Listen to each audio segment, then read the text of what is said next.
Before we dive in today, I want to share some really exciting news with you all. My new preschool sleep program is open for enrollment. In Your Preschool Sleep Champion, I will teach you 4 different sleep intervention approaches that will end bedtime battles, middle of the night wakings, and those pesky too early wakings in the morning. Plus, I'll give you clear and specific language and scripts to use to explain the new plan to your child and to keep things on track throughout the implementation process. This program is ideal if you have a child who's between 2.5 and 6 years old. Click on the link in the show notes or below this video to learn more. Today, I'm going to share my thoughts about a very popular sleep intervention approach for preschoolers and early elementary age children, the bedtime or nighttime pass. I am not a huge fan of this method, and I want to help you understand why, because it may help you as you evaluate what method would be best for your child. Hi, I'm Allison Egidi, a pediatric sleep and wellness coach and a mom of 2. I love to help parents find solutions. This is How Long Till Bedtime.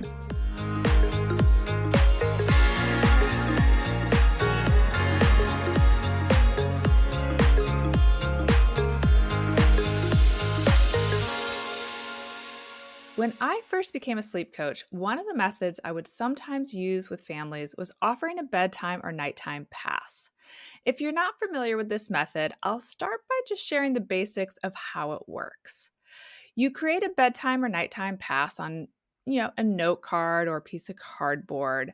And each card gives your child a free pass to leave their room to find you or to call for you to come back to give them another kiss, more water, more cuddles, all the things that our kids request.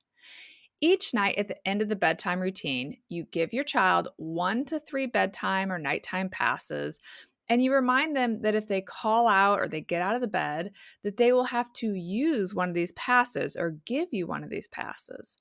And then once they have used all their passes, they aren't supposed to call for you or leave their room for the rest of the night. If they choose not to use the pass or passes at bedtime or during the night, it can then be exchanged in the next morning or after they've accumulated a few saved passes to get a small prize. For example, a sticker, a small toy, 15 extra minutes of screen time, etc. The idea behind this method is that the passes give your child comfort because they know they have the option to call for you or to come find you and that you will show up. But the incentive of getting the prize or not wanting to lose the option will motivate your child to just stay in the bed and fall asleep or back to sleep without actually using the passes. That's kind of the goal.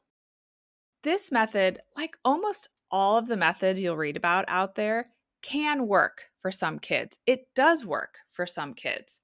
But about 4 years ago, I really stopped talking about it as an approach, and I would actually actively encourage parents who are using it to shift away from it. There are 3 main reasons I no longer recommend this approach for the spirited children that I typically end up working with. First of all, I am just not a big fan of reward systems as it relates to sleep. I find that many preschool age children actually love the idea of the nighttime pass and the idea of getting a reward if they don't use it. But when push comes to shove, that potential reward is just not enough to override that urge to call for a parent or to leave the room when that child is tired or anxious. And then many parents end up with a child who use their passes up and then they are still calling for them or leaving the room. That means that they now need a backup plan or strategy for what to do if their child just blows through the passes and still isn't staying in their room.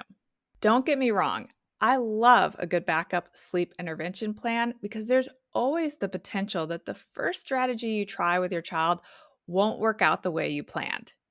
But I found that the pass just not being that effective for most of the spirited children I work with meant that we were always using the backup plan. And then that meant we were kind of wasting time and we were ultimately slowing the process down because, of course, it's always ideal if we can just keep smoothly moving through the plan that we started with and then we don't have to change course.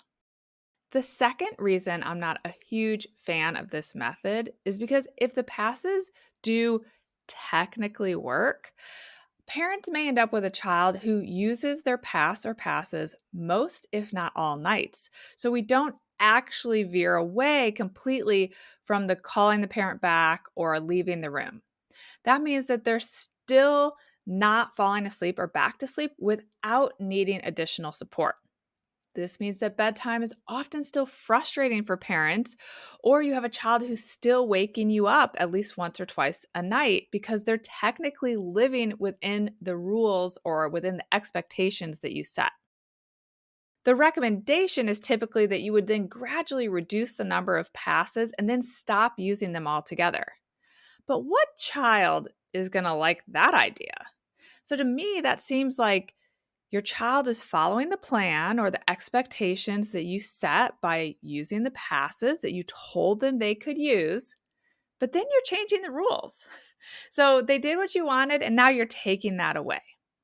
The chance of a sleep regression for the kids that fall into this group and then you have to actively remove those passes is going to be really high.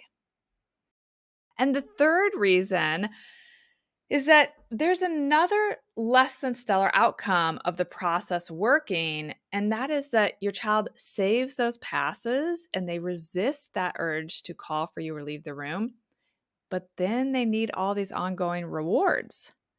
Reward systems are debatable to begin with when it comes to raising our kids, but as it relates to sleep specifically, I am really, really not a fan of reward systems. And I'm going to tell you exactly why. We need our children to sleep every single night for the rest of their childhood, actually for the rest of their lives, but definitely for the rest of the time in our homes, literally every single night. So you're either going to be buying a lot of rewards for your child, or your child's just going to lose interest in this game and they're not going to care about the process anymore because they were only following along because they were getting a reward. I truly, truly believe it's in our children's best interest that we help them understand that sleep is important for their health and that it's not something that they need to dread or worry about. I realize that is easier said than done. That's the reason I have a job. But it's a process that can take time, but has a huge long-term benefit. And it's going to outlast any stickers or prizes that you could offer. Plus, I don't know any parents that want to keep finding these silly prizes or having all this extra little trinkets in your house. And similar to removing the passes, if your child's following this plan and earning these prizes, and then suddenly you stop giving them, that seems like a negative for your child. So they did what you asked, and now you're going to remove the process, and they're not going to get the prizes because they actually did what you wanted. So I just don't really like this method because while it certainly can work for some kids, there's a lot of room for it to go sideways. So those are the three main reasons that I no longer recommend bedtime or nighttime passes to help with preschool or early elementary sleep. And I really continue to encourage parents to shift away from this method if they've been using it and it hasn't been effective. Of course, if you have used it and it worked, more power to you. I'm thrilled. But if it's not working, I would consider shifting away to a different approach. As always, thank you for joining me. I hope you'll come back next week. Bye for now. Thank you for listening to How Long Till Bedtime. To learn how we can work together to improve your child's sleep, please visit sleepandwellnesscoach.com.